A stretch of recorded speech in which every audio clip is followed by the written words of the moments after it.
I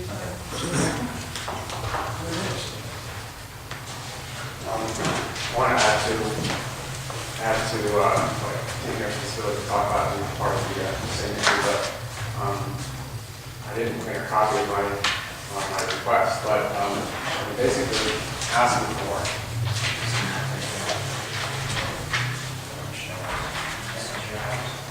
That's my house, and it's on it.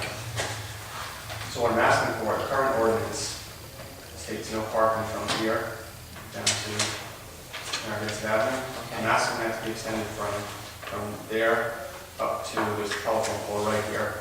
I can show you in one of these photos. I'm asking it to be extended from here up to here, which is another, I don't know what it is, 20 feet or 35 feet, whatever I stated in my request. Okay. Because the issues are, when a truck is parked, when any vehicle actually for that matter, when this sign wasn't here, I actually had to put that sign up because it was getting so bad. I couldn't turn out of my driveway. It was blocking the road.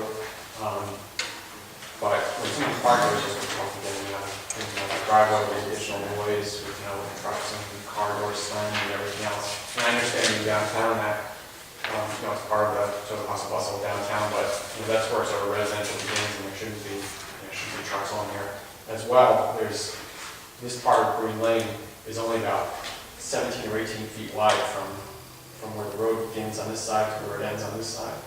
And I've seen many times, because I work from home, when trucks are parked here, and this is another issue I wanted to bring up, when trucks are parked anywhere along here, it makes it very difficult, in fact impossible, for large emergency vehicles to make a turn from Narragansett onto Green Lane, because they have to do such a big swooping turn that they can never make that turn. I've seen the fire horn go off for an emergency at Green Lane 2 minutes after a truck had just left, and I could see, I'd go out and look and watch that fire horn turn, they could never make that turn. So it becomes a real safety hazard from that perspective, and also from the perspective of vehicles, any sort of vehicle trying to pass by. Now, these photos kind of were specifically just to note the illegal parking,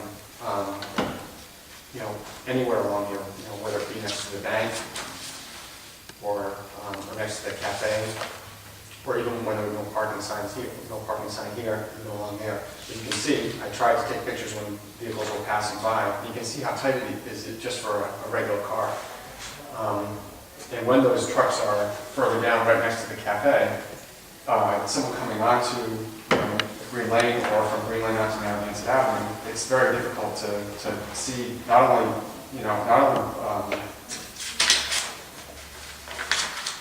out from where the cars are parked on Narragansett Avenue, sort of what Brennan was mentioning, but also the truck adds an additional obstacle.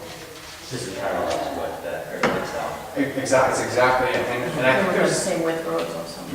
And I think, the issue here is, there's a number of issues here, there's a number of reasons why this is happening. Number one, a couple of signs have been knocked down by trucks over the years. Where the bank is, there used to be a sign right at the corner of the bank that said no parking. They striped the sidewalk to put no parking. I actually made those signs, put them in concrete pails, and that's taken care of most of the problem, but you can see from some of the pictures, trucks still parked there, and the sign's blatantly sitting right there. The other thing is when I'll actually call some of these companies, whether they're food service companies, the liquor companies, beer companies, and they've said, we've been told by the police that we can park here and make our deliveries. Now, some of those vehicles are actually there for 30 minutes, 45 minutes, an hour at a time. If you combine the whole part of the day when something's parked, someone's parked there illegally, it adds up to a long period of time. How frequent are those deliveries, Steve? How Frequent. Every day there's someone there. And sometimes it's not even just a food service or a milk truck or something. Sometimes even the utility vehicles like a Narragansett or National Grid truck will sit there, park, and walk around the corner, go into the cafe or to the pizza shop and have lunch. And they put a cone out. They're not doing any work. They're just trying to find a place to park.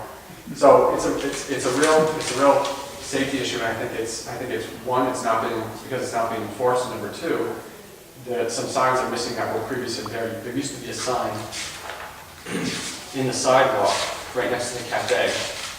I don't have it in this photo because it was so long ago. but it was somewhere in the sidewalk where it physically prevented the trucks from driving up onto the sidewalk. And that's another issue. The brand new sidewalk is now, if you look at it, it's all cracked from the weight of the heavy vehicles. That's a public sidewalk, and it should be used only like that, not for trucks to make their deliveries. So it's that issue, the parking next to the cafe, and also, asking to extend the no parking from where it is now, another 40 feet or whatever is south to that telephone pole.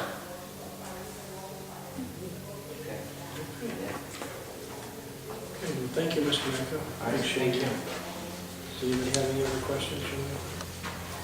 Would it be an acceptable solution to you to have the delivery trucks at off hours?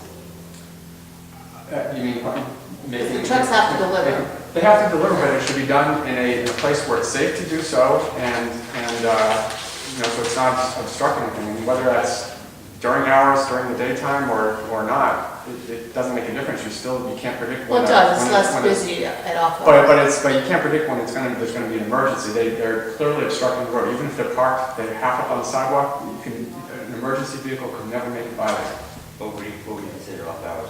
You know what I would suggest? A lot of places have ordinances that don't allow, deliveries during, certain times, whether it's 7 in the morning till 5 at night, or so it would be, around those times. Yeah, that's what I was thinking that you might be referring to, because if that were the case, then I'm a Mr. Delivery Truck man. I pull into Bank of America's parking lot and car across the street. Obviously, not that much further in terms of carrying distance, and I'm off the street. I'm not sure we can make that recommendation, though, Along those lines, I would... private property safety department, Fleet Bank or Bank of America. But right now, we can't make that recommendation, but if we just said, the fact that that's probably what's going to happen, just as the Bank of America parking spaces that front on Narragansett Avenue are used by the slice people in the morning. It says Bank of America customers only, but it's all slice people there. Right. And the bank doesn't care because it's not open yet. And I think we should also look at the width of that road and maybe maximize the width of that road, because it's clearly a problem. Yeah. Could Narragansett Ave, parts of certain spaces on Narragansett Ave be designated delivery only during certain times? It's certain like what they do. Well, I think that the people are being actually courteous by trying to park on a side street, because Narragansett Avenue is the busier street, but I'm saying during certain hours. And the narrowness of that street that makes it problematic. But during certain hours, There's really no it's perfect solution, so. like they go over Newport, on Bank Street, they can only make deliveries on Bank Street. I think it's an hour and a half or 2 hours or something in the morning, and that's it, because it gets very busy. But at least there's enough space over there, to make a delivery. I just don't think a small side road, just like the same issue that's over on Coronado, is an acceptable place to make a delivery from. It doesn't matter what time of day. And they have to work around it. These are the constraints that the vendors supplying the businesses with goods have to work around. It's just part of the deal. Yeah. Okay, well, yeah, something to think about as far as options are concerned. Anything else? Okay. Motion to adjourn. Thank you very much. Thank you, everyone. Appreciate the time and the effort.